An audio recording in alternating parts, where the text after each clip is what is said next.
Hello friends. मैं अभिनय स्वागत करता हूं अपने चैनल माई स्टडी टाइम पर। दोस्तों, हमारा देश भारत दुनिया का सबसे बड़ा लोकतंत्र है और इस लोकतंत्र में सर्वोच्च पद होता है देश के राष्ट्रपति का।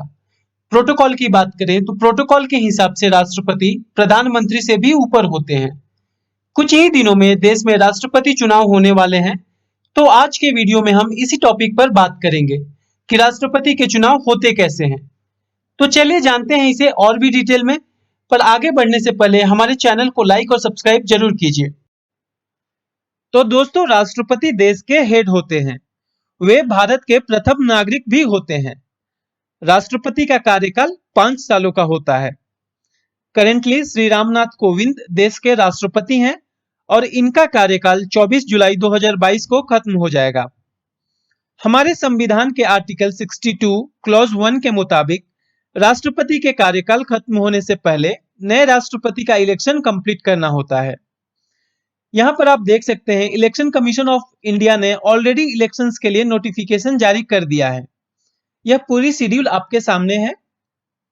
18 जुलाई 2022 को इलेक्शंस होंगे और 21 जुलाई 2022 को वोट्स की काउंटिंग होगी।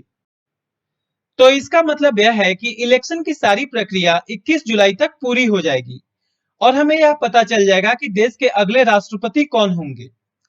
और जैसे ही श्री रामनाथ कोविंद जी का कार्यकाल 24 जुलाई को खत्म होगा, 25 जुलाई को नए राष्ट्रपति अपना कार्यभार संभाल लेंगे।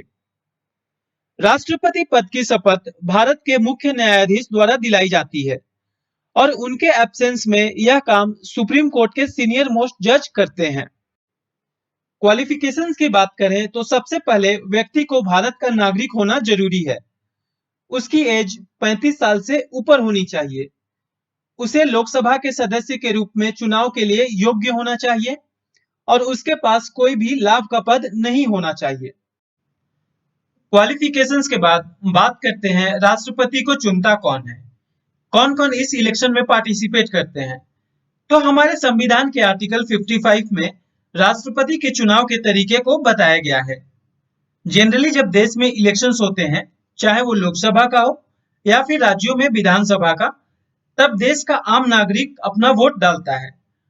पर राष्ट्रपति के चुनाव में ऐसा नहीं है। यहाँ पर देश की जनता वोट नहीं करती है। राष्ट्रपति चुने जाते हैं इलेक्टोरल कॉलेज के मेंबर्स के द्वारा। अब सवाल यह है कि इलेक्टोरल कॉलेज के मेंबर्स कौन कौन होते हैं। तो इलेक्टोरल कॉलेज के मेंबर्स संसद के दोनों सदनों के इलेक्टेड मेंबर्स, राज्यों के विधानसभा के elected members, 2 union territories Delhi और पुडुचेरी के विधानसभा के इलेक्टेड मेंबर्स होते हैं। यहां पर ध्यान देने वाली बात है कि केवल इलेक्टेड मेंबर्स ही राष्ट्रपति के चुनाव में वोट दे सकते हैं। संसद के दोनों सदनों के नॉमिनेटेड मेंबर्स या फिर राज्यों के विधानसभा के नॉमिनेटेड मेंबर्स या फिर कोई ऐसा राज्य जहां पर बाइकैमरल लेजिस्लेचर है, यानी कि विधान परिषद भी एग्जिस्ट करता है, तो उस विधान परिषद के इलेक्टेड और नॉमिनेटेड मेंबर्स दोनों, और दिल्ली और पौंडीचेरी विधानसभा के नॉमिनेटेड मेंबर्स राष्ट्रपति के चुनाव में पार्टिसिपेट नहीं कर सकते हैं। अच्छा, एक बात और, कोई भी व्यक्ति राष्ट्रपति के उम्मीदवार के रूप में नॉमिनेशन फाइल नहीं कर सकता। यदि कोई व्यक्ति राष्ट्रपति पोस्ट के लिए कंटेस्ट करना चाहता है तो कम से कम 50 प्रतिनिधियों को उसके नाम को प्रपोज करना होगा और 50 से अन्य इलेक्टर्स को उस प्रपोजल को समर्थन करना होगा। तब कहीं जाकर वह व्यक्ति राष्ट्रपति पद के लिए अपनी नॉमिनेशन फाइल कर सकता है। अब सवाल यह है कि एक नॉमिनेशन फाइल करने के लिए इतने लोगों की जरूरत क्यों है। तो इसका रीजन है शुरू में हुए 5 इलेक्शंस का एक्सपीरियंस। सिंस उस समय प्रोपोजर्स और सेकेंडर्स का कॉन्सेप्ट नहीं था, तो कोई भी मेंबर प्रेसिडेंट के पोस्ट के लिए नॉमिनेशन फाइल कर देता था। इवन ऐसे मेंबर्स जिनके चुनाव जीतने के चांसेस भी नहीं थे, वे भी कंटेस्ट करते थे। 1967 प्रेसिडेंशियल इलेक्शन की बात करें तो टोटल 17 कैंडिडेट्स ने चुनाव लड़ा था और उस 17 में से 9 कैंडिडेट्स ऐसे थे जिन्हें एक भी वोट नहीं मिला।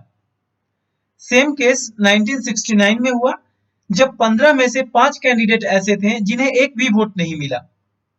तो इसी प्रैक्टिस को कम करने के लिए प्रेसिडेंशियल और वाइस प्रेसिडेंशियल एक्ट 1952 में संशोधन किया गया और यह संशोधन किया गया कि जो भी राष्ट्रपति के इलेक्शन में कंटेस्ट करेगा उसे कम से कम 10 प्रोपोजर्स और 10 सेकेंडर्स का समर्थन प्राप्त करना होगा और साथ में 2500 रुपए का सिक्योरिटी डिपॉजिट जमा करना होगा। 1997 में इसी एक्ट को फिर से अमेंड किया गया और सिक्योरिटी डिपॉजिट को बढ़ाकर 15,000 कर दिया गया और प्रोपोजर्स और सेकेंडर्स की संख्या को बढ़ाकर 50-50 कर दिया गया। और ये है अब तक के राष्ट्रपतियों की लिस्ट। श्री डॉक्टर राजेंद्र प्रसाद ऐसे व्यक्ति थे जिन्हें 2 बार राष्ट्रपति के पोस्ट के लिए चुना गया था, एक 1952 में और दूसरा 1957 में। अब हम बात करते हैं कि वोटों की गिनती होती कैसे है। तो प्रेसिडेंशियल इलेक्शन में वोटिंग के दौरान 3 बातों का ख्याल रखा जाता है। पहला है प्रोपोर्शनल रिप्रेजेंटेशन, दूसरा है सिंगल ट्रांसफरेबल वोट और तीसरा है सीक्रेट बैलेट। तो सबसे पहले हम देखेंगे प्रोपोर्शनल रिप्रेजेंटेशन को, ये क्या होता है। तो इसका मतलब यह है कि जो भी एमपी या एमएलए इलेक्शन में वोट करेंगे, उनकी वोट की वैल्यू उनके स्टेट के पॉपुलेशन के बेसिस पर डिसाइड होगी। अब यह वैल्यू कैसे डिसाइड होगी, उसे जानते हैं डिटेल में। लोकसभा और विधानसभा के दौरान जब हम वोट करते हैं, तो जो वोट की वैल्यू होती है वह 1 पर्सन इक्वल टू 1 वोट होती है। पर प्रेसिडेंशियल इलेक्शंस में वोट की वैल्यू उस स्टेट की पॉपुलेशन के बेसिस पर निकाला जाता है। तो जैसा कि आप देख सकते हैं, एक एमएलए के वोट की वैल्यू कैसे निकाली जाती है। Total population of the state divided by the total number of members in the state legislative assembly into 1/1000। सो इस फॉर्मूले से हम एक एमएलए की वोट की वैल्यू निकाल सकते हैं। पर यहाँ पर ध्यान देने वाली बात है कि स्टेट के पॉपुलेशन को हम 1971 के सेंसस के डेटा के हिसाब से कंसीडर करेंगे, 2011 के डेटा के हिसाब से नहीं। तो चलिए जानेंगे इसे हम एक एग्जाम्पल के थ्रू। Let's take Andhra Pradesh as an example. हम आंध्र प्रदेश के एक एमएलए की वोट की वैल्यू कैलकुलेट करेंगे।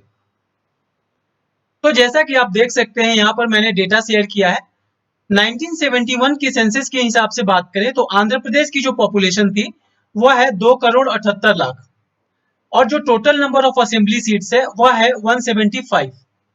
तो इसे जब हम फॉर्मूले में पुट करते हैं तो जो वैल्यू आती है वह है 158.86। अगर राउंड फिगर करें तो 159। जो टोटल नंबर ऑफ एमएलए है स्टेट में वह है 175 और एक एमएलए की वैल्यू 159 है। इसे जब हम मल्टीप्लाई करेंगे तो जो टोटल वैल्यू आती है वह है 27,825। तो ये पूरे स्टेट की वोट की वैल्यू है।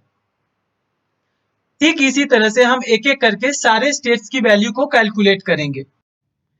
यहाँ पर आप देख सकते हैं मैंने जम्मू कश्मीर को हाईलाइट किया हुआ है। तो ऐसा इसलिए क्योंकि जम्मू कश्मीर में आज के डेट में एक भी असेंबली सीट्स नहीं है। तो जब असेंबली सीट्स नहीं है तो कोई भी पार्टिसिपेशन नहीं होगा प्रेसिडेंशियल इलेक्शंस में। सो इसलिए इनके वोट्स भी काउंट नहीं किए जाएंगे। तो जो टोटल वैल्यू होते हैं वोट्स के सारे स्टेट्स को मिला दिया जाए अगर तो वो बनते हैं 5,43,231।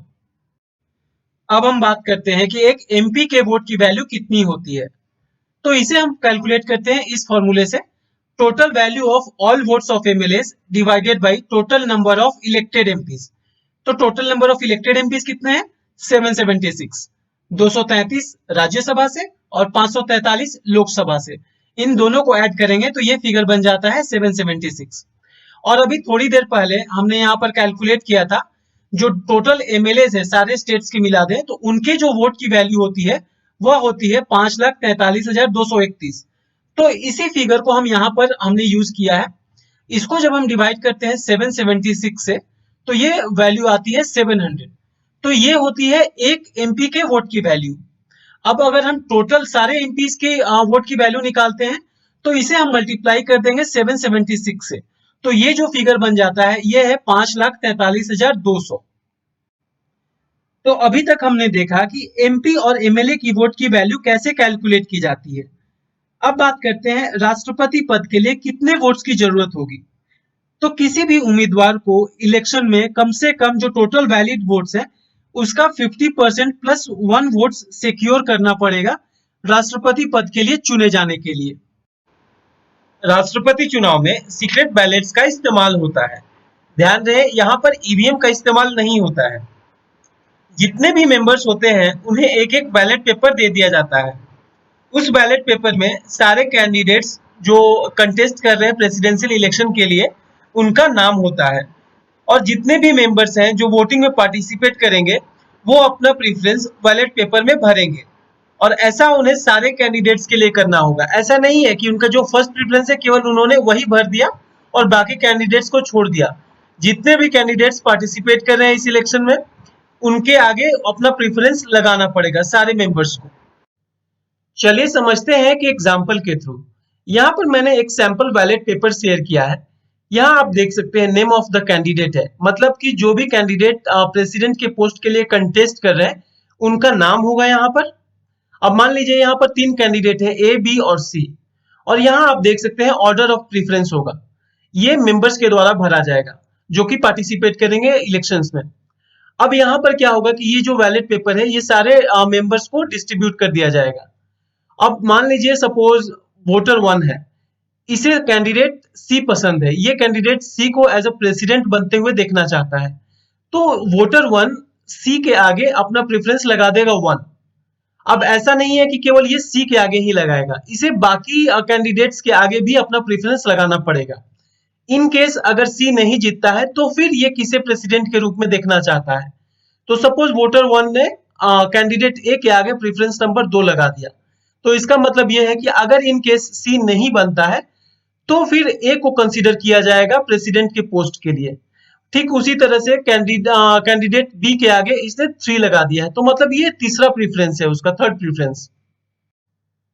अब ये बैलेट पेपर्स सारे एमपीज और एमएलएज के बीच में बांट दिया जाएगा और सारे मेंबर्स अपना अपना प्रेफरेंस बैलेट पेपर में डालेंगे और उसे बैलेट बॉक्स में जमा कर देंगे।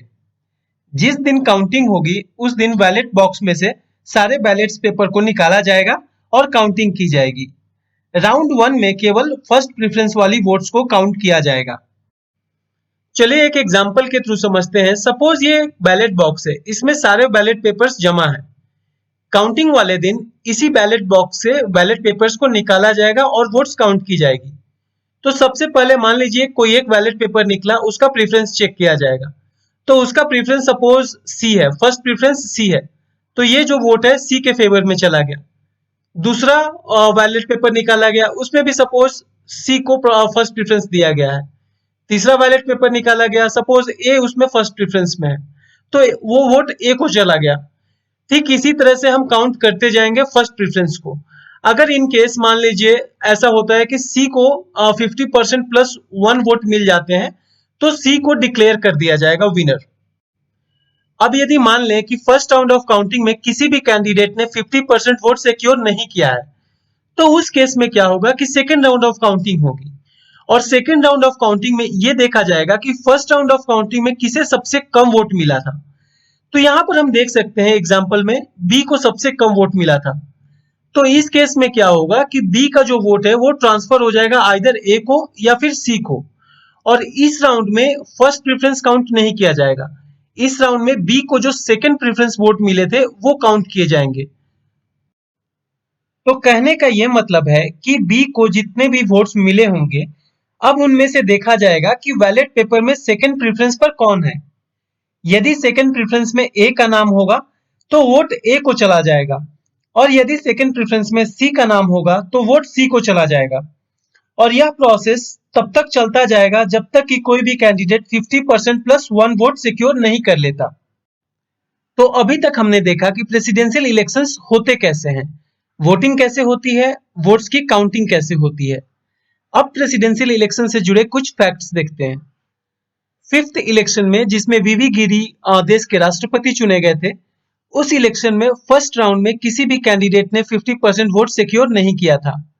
उस इलेक्शन में सेकंड प्रेफरेंस वोट काउंट किया गया था जिसमें वीवी गिरी को 50.22% वोट्स मिले थे और वह देश के राष्ट्रपति चुन लिए गए थे। डॉक्टर राजेंद्र प्रसाद इकलौते ऐसे प्रेसिडेंट हैं जिन्होंने आज तक के इलेक्शन में सबसे ज्यादा वोट सिक्योर किया है। 1957 के प्रेसिडेंशियल इलेक्शंस में उन्होंने 99.35% वोट सिक्योर किया था। भारत के छठे प्रेसिडेंट श्री नीलम संजीवा रेड्डी इकलौते ऐसे राष्ट्रपति थे जो अनअपोज प्रेसिडेंट चुने गए थे। अब हुआ यूं कि उस इलेक्शन में टोटल 37 कैंडिडेट्स ने राष्ट्रपति पद के लिए नॉमिनेशन फाइल किया था।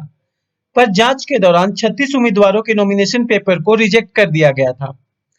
तो उस इलेक्शन में केवल एक ही कैंडिडेट बचा और वो थे श्री नीलम संजीवा रेड्डी, और इस तरह से वह देश के छठे प्रेसिडेंट बने।